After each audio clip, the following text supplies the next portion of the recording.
মেয়ের বিয়ে হলো, বিয়ের অনুষ্ঠানে অ্যাটেন্ড করলাম। ছোটবেলায় যখন ঈদে আনন্দ করতেন, এখন সেই আনন্দটা আর পেয়েছেন কিনা?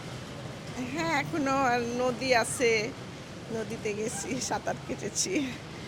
আগের মতো আনন্দ মানে আগে বেশি ছিল, এখন বয়স হয়েছে এখন। তারপর আনন্দ করেছি, অনেক আনন্দ করেছি। এর মধ্যে আবার ভাইয়ের মেয়ের বিয়ে হলো, বিয়ের অনুষ্ঠানে অ্যাটেন্ড করলাম। ডাবল সব আনন্দ। কিছু মিলে খুব ভালো কেটেছে। আর ছুটির টাইমও অনেক ছিল, প্রায় ১০ দিন। এই যে ভালো কেটেছে। ১০ ওই যে এয়ারপোর্টে আসতেই তো মনে হলো চলে এসেছি ঢাকায়। আবার অফিস, আবার সে আগের মতো কোলাহল, ঢাকার গ্যাঞ্জামপূর্ণ সবকিছু। কবে থেকে আবার অফিসে যেতে যাবেন? এই যে আজকেই যাব, এখনই যাব। এসেই অফিসে যেতে জি, হবে। জি, জি। কেমন, মানে এটা নিজের কাছে বিরক্তি হ্যাঁ, নাকি ওই যে ভালো? গত ১৫-১৬ ছুটি নিয়েছিলাম তো, যার জন্য আজকে অফিসে অ্যাটেন্ড করাই লাগবে।